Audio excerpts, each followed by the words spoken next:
Hello' everyone, আজি মই বনাবলৈ লৈছোঁ হাঁহৰ শুকান ভাজি মানে ডাক ড্ৰাই ফ্ৰাই। যাৰ কাৰণে হাঁহ এটা আনিলোঁ, চফা কৰি লৈছোঁ। চফা কৰি কিনে অকণমান পুৰি লৈছোঁ জুইত, কাৰণ জুইত পুৰিলে মাংসৰ টেষ্টটো বহুত ভাল হয়।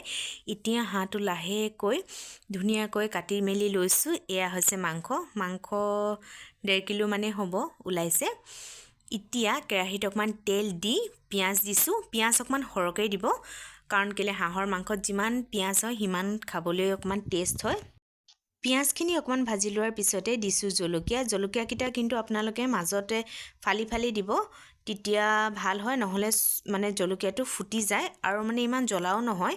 ইয়াত বৰ বিশেষ মছলা একো নিদিওঁ, সেইটো কাৰণে দিছোঁ হালধিখিনি দি কিনে অকণমান সময় ভাজিব, যাতে পিঁয়াজখিনি অকণমান ৰঙচুৱা হয়। পিঁয়াজখিনি ৰঙচুৱা হ'লতে দি দিব মাংসখিনি হালধিটো অকণমান আগতীয়াকৈ দিছোঁ, তেতিয়া মাংসৰ মানে কালাৰটো বহুত ধুনীয়া হয়। আৰু হাঁহৰ মাংসত মই মানে মছলা ব্যৱহাৰ নকৰোঁৱেই, প্ৰথমতে কৈছোঁ।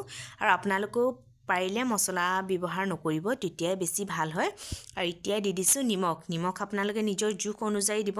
ইয়াত কোনো জোখমতে মই ক'ব নোৱাৰোঁ, কাৰণ কেলৈ সকলোৰে নিজৰ খোৱাৰ টেষ্টটো বহুত বেলেগ। কিছুমানে বেছিকৈ খায়, কিছুমানে কমকৈ খায়। দেখিছেনে মাংসখিনিৰ পৰা তেল ওলাইছে। এতিয়াই দি দিছোঁ অকণমান জালুকখিনি দিয়াৰ পিছত মাংসখিনি 20 মিনিটমান সময় ভাজিব। তাৰ পিছত অকণমান পানী ছটিয়াই দিব, কিন্তু পানীখিনি আপোনালোকে গৰম পানী দিব।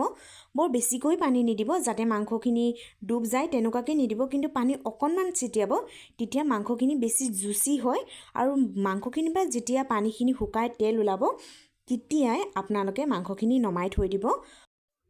এয়া মোৰ হাঁহৰ শুকান ভাজি ৰেডি হৈ গ'ল। আপোনালোকে যদি এনেকৈ বনাই খোৱা নাই, এবাৰ বনাই খাব আৰু মোক ক'ব কেনেকুৱা হৈছে। আজিলৈ আহিছোঁ, থেংক ইউ।